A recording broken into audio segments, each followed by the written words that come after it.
Hey guys, welcome back to my channel. I am super excited for today's video. We're going to be talking about all of the palette releases from 2023 that I personally am glad that I skipped. Now I will say I only included palette releases that I seriously considered purchasing. Obviously, I'm not going to be interested, well, not so obviously. I feel like I am interested in just about every palette that is set to release, but there are some that just don't interest me as much as others. But I believe I have 16 eyeshadow palettes that I was super tempted by this year, but I talked myself out of them for one way or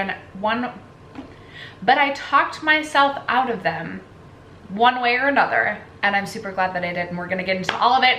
So if you're interested, stay tuned. First, if you have yet to subscribe to my channel and you like project painting content, palette themed content, or just chit chatting about makeup. Oh, I just had a coughing fit right in the middle of that, but so if my eyes are watery, it's because I'm crying because I want you to subscribe so badly. I hope you'll consider subscribing before moving on. Just kidding, of course. I mean, I would love for you to subscribe, but other than that, let's just get into the palette releases that tempted me this year, but I did not purchase.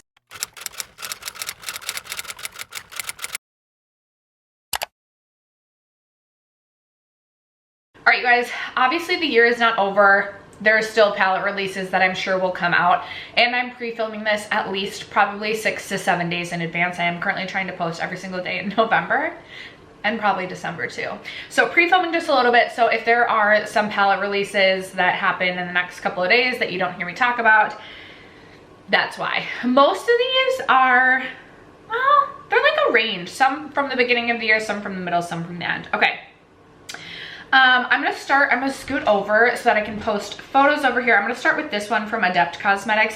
This is one, inevitably, I've done these videos before where I feel like I talk about a palette, say I'm glad that I skipped it, and then like purchase it later. I'm thinking specifically of the Natasha Pastel Midi palette. I mean, I didn't purchase that. My sister got it for my birthday, but like I very specifically asked for that, even though I said I was happy that I didn't get it. Anyway, I'm not making promises that these palettes won't ever enter my collection, disclaimer.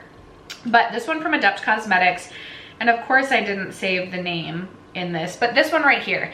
And let me just tell you, there were so many times I like logged onto the Adept website, had this in my cart, and then I was like, ugh, I just don't feel like I absolutely need this. And I feel like what's really holding I actually have Adept on my eyes today. That's so random, but nor relevant. What's holding me back most from this is that, and the reasons I'm most glad that I didn't purchase this is there's a lot of like reds in here, and I feel like reds are just not something I'm ever interested on my eyes. I feel like I say I'm not like that interested in pink, and then I've been wearing like pink all year. I used to say I wasn't that into blues. I've been super into blues this year, but I don't see myself ever really getting into like reds.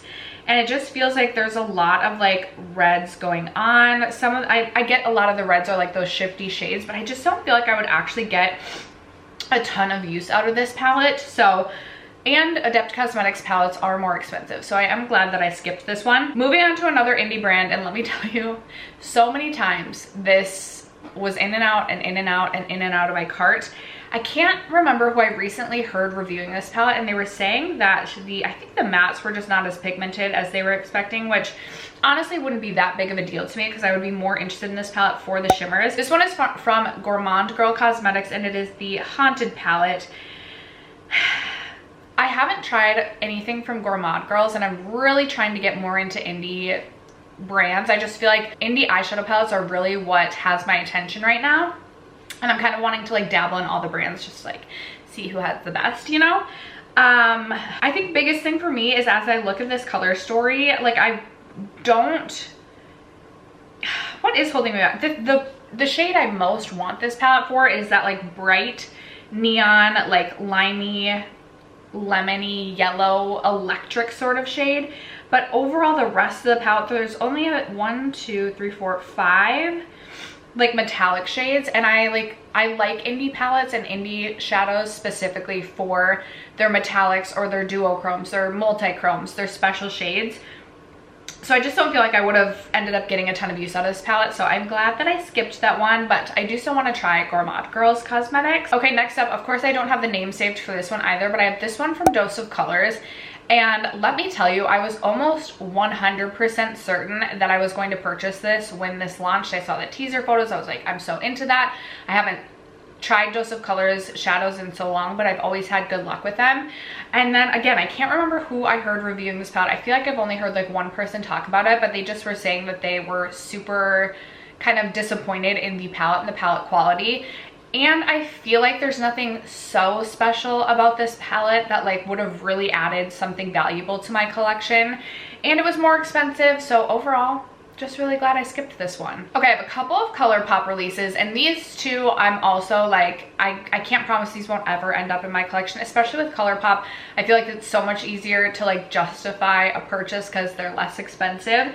But the Haunted Mansion palette, I was super interested in and still looking at this.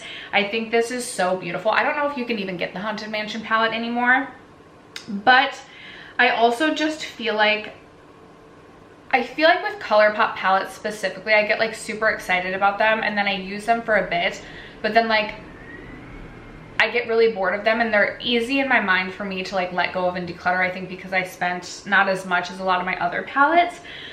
So sometimes I just don't feel like I always get the best use out of Colourpop palettes. I also feel like that second shade in the second row or the middle row is like really speaking to me, but I'm not sure. It kind of looks like it might be a pressed glitter, which I wouldn't actually like.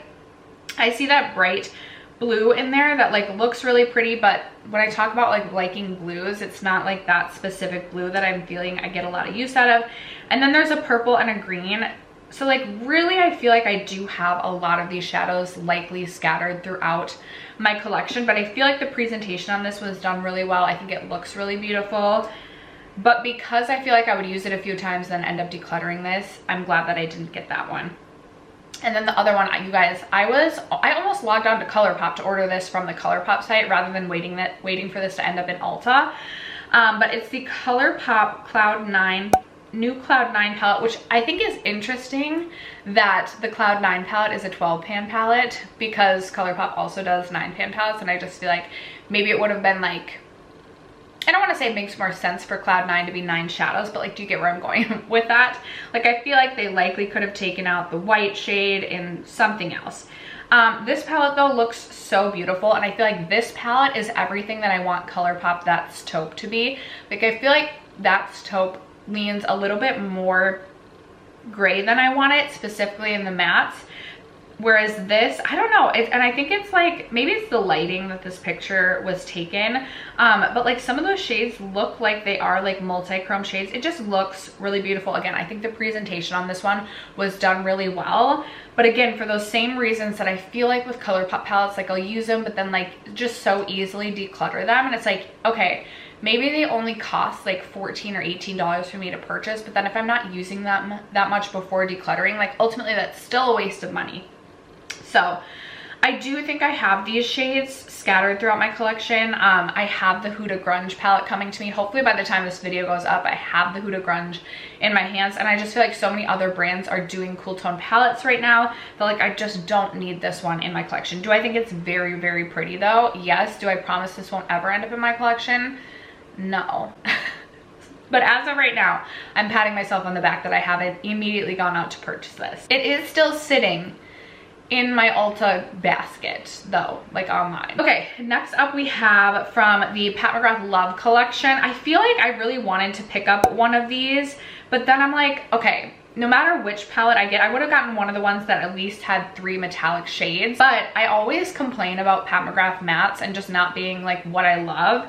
I also feel like with Pat McGrath shadows, even like looking at the more brown tone, like warm brown tone palette, I always feel like my looks that I create with Pat McGrath shadows typically lean more pink, which sometimes I just don't want a pink look. These are more expensive, and while I do really enjoy collecting the Pat McGrath motherships, but will only purchase them if they are 30 to 40% off, I just feel like overall, if I'm wanting something super special on the lids, like Indie's where I want to turn to. So I feel like this would have been a complete waste of money. If I'm not mistaken, this is $65 at least. And like, I definitely have all these shades in my collection. So I'm really glad that I ended up skipping that. I still have a drawer full of palettes that I purchased this year that I haven't gotten around to even finishing testing. So I definitely did not need to purchase this, and I'm very glad that I didn't. Okay, this next palette over here from Nomad Cosmetics, the Love and Death palette, I think is so beautiful. And the way that I talked myself out of this palette is because I knew I would not be reaching for that pink side of the palette. Like, when I say like I still have worn a lot of pinks, it's more like dusty pinks, not these like brighter pink looks. Like, I do not do looks with these sorts of pinks. So already pretty much half of the palette I wouldn't have gotten use out of. I think I would have used that top middle like purple sparkly shade, but already like I wouldn't have gotten use out of that half of the palette. So I feel like it would have just sat in my collection collecting dust. And then the other side I think is really beautiful, but I also have not, like, leading into when this palette released, I had not had the best luck with Nomad's formula. And I'm also really glad I didn't purchase this one because Nomad went on to release 2 additional palettes this year that I was more interested in the color story, worked better for me in my everyday life and collection. And I think even if I had purchased this one and enjoyed the formula, I would still be using my Okavango Safari palette more, as well as the Ghost Town palette more. So I just wouldn't have gotten enough use out of this palette to make it worth the money. I think it was either $45 or $55 if I'm not mistaken. Do I still think it's an absolutely beautiful palette? Yes, but I just know that it would not have gotten the love that it would deserve in my collection, so I'm glad that I skipped this one. Ooh, next one, this is a face and eye palette, and when this like teased and launched, I was like instantly, yes, absolutely getting it. I remember, like, I don't know if it was like another Natasha palette that like was leaked or whatever, but like you could only get it on like UK websites, and I thought about paying like extra money just to get this. And then I did a video earlier this year talking about like makeup releases that were like tempting me, but like asked you guys to talk me out of buying them. And so many of you were saying that people were not that impressed with this palette. I really enjoyed my, is it the I Need a Nude Face palette? I feel like it is. I loved mine. So I was like, I'm gonna absolutely love this. I love the pink outer packaging, or like the pink / purple outer packaging. But if I really hone in on the shades, and again, sometimes with Natasha shadows too, I feel like she leans more pink than brown. And sometimes it's like, I just want more of like a brown look. The first 2 shades, I'm like, I don't think I would have gotten use out of it all. Then you have like a dark brown. I'm like, I have so many dark browns in my collection. Then you have this really pretty shade, like this really pretty metallic, but you only get one metallic, which I would have been excited about that. And then you have the shade, this like peachy pink shade, which just is not my vibe. I think that the pink blush looks really pretty, and I likely would have used that some, but it also is more like, if we're going pink like this, I almost want it to be even like lighter. I don't know, that's just the vibe I like to go for. And I think I just would have spent money on this to let it sit in my collection. So ultimately, very glad I didn't pick that one up. Okay, I think this is the, oh no, I skipped the entire Huda Pastel collection, but I was gonna say, I think this is the first Huda Obsessions palette collection I've ever like totally skipped, but that's not true. But the Huda Matte palettes, I feel like I just wanted these because I love Huda Obsessions palettes, or Huda Beauty in general. I just like to try her eyeshadows. But I'd never do just a totally matte look. I like to have a sparkle on the lid. I like to have some sort of something that's not just totally matte on the lids. So like, why would I have purchased this? It just would not make sense to my collection. I have heard good things about these palettes, but for me, I just, especially this year, as I've really tried to like lean into just pulling out one palette and creating a full look with just one palette, I just don't think this would have made sense for me to add to my collection. So I'm really glad that I skipped this. All right, I don't know why I thought I wanted this or needed this, and I instantly, when I saw that this was available, logged on to Sephora and almost purchased this. I can't remember if maybe it wasn't available at Sephora or it was in my cart, and then I was about to hit purchase and I was like wait, do I really need this? So it's the Melt Cosmetics Electrip collection. Number one, Melt, just their eyeshadow formula is not superior. Like, it's harder to work with. It's just a difficult formula to work with. I absolutely love their packaging and the time and effort that they put into creating a really beautiful presentation. So I think part of that gets to me. But then I look at like this color story, and it's just not a color story I would reach for. So like, why did I feel like I needed this? I didn't, and I didn't buy it, and I don't regret not buying it. Okay, you guys, do I think that this palette right here is very, like, do I think it fits in well with like what has been releasing this year? Absolutely. This is from Hallberg Cosmetics, and it's the Aim Higher palette. But when I was thinking about purchasing this, I very specifically just wanted this palette for that yellow shade. I love a yellow inner corner. Love a yellow inner corner, and I almost purchased this just for that, and then I decided not to, and I just feel like this would have been not worth the money because, again, so many cool tone palettes are releasing that I have purchased. I have some yellow shades that I love on the inner corner already in my collection, and I just absolutely didn't need this. So I'm really glad that I decided not to buy that one. The BFF collab from Lunar Beauty, this palette looks so beautiful. It really, really does. And the metallics, there's a couple shades in here that I'm like, ooh, those look so pretty and so eye-catching.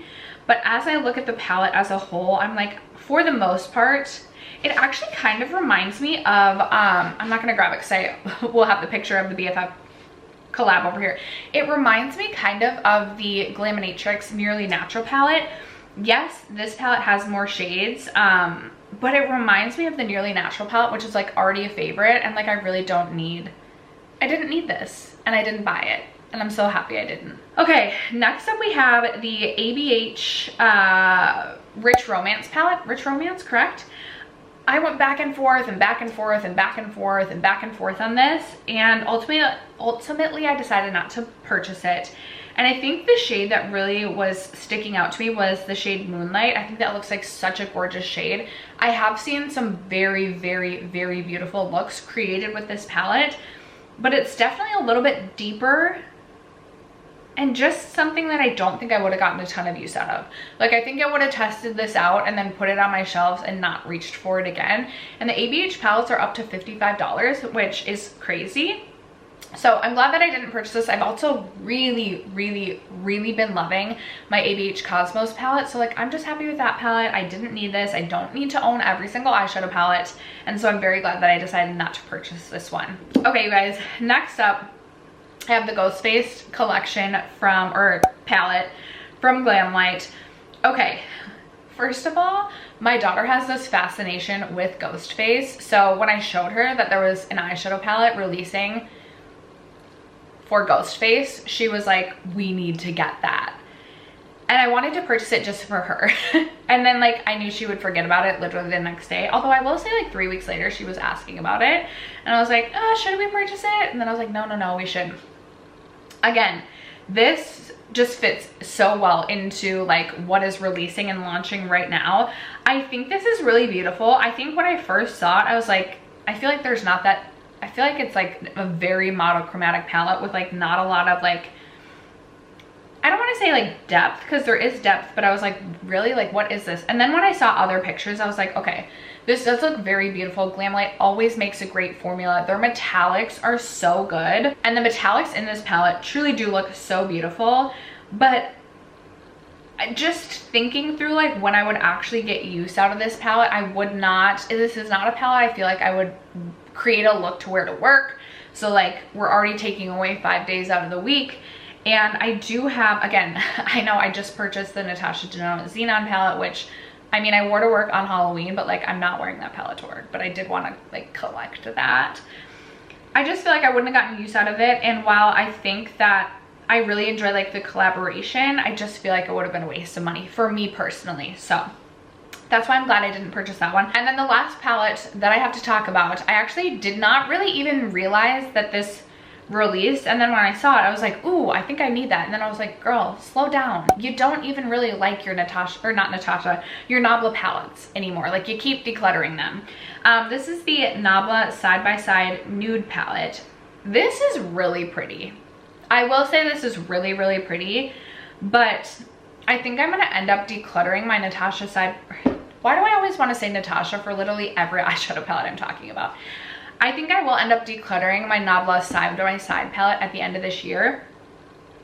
And I just feel like I just feel like there's better formulas out there. Like I was so into all things Nabla, and I still, don't get me wrong, I still have so many products from Nabla that I love, but when it comes to their eyeshadow, they just do not have my favorite formula anymore. And so this is another one. It's so tough because I'm like, this is one I could see myself getting use out of, like quite a bit of use out of, but like there's a black in there. I don't reach for a black shadow. And then like the two of the metallic shades are definitely deeper, and I'm like, I don't always love like a deep metallic. I like something a little bit lighter. I just don't need it. I just don't need it. I think it's really pretty. I do think it's pretty, but I have so many palettes in my collection. It's so hard for me already to like love the collection that I have and make sure not everything is getting neglected. This would just add to that chaos, and I just don't need that, you know? But after that, you guys, I'm gonna scooch over this way. Those are the 15 or 16 or so eyeshadow palette releases that happened in 2023 that I personally am glad that I skipped. I would love your feedback in the comments below. What palette releases did you not purchase and you're glad you didn't, and why? Let a girl know in the comments below. Other than that, thank you guys so much for sticking around to watch today's video and for supporting me and my channel as you guys always do. I love you guys so much, and I will catch you in my next video. Bye.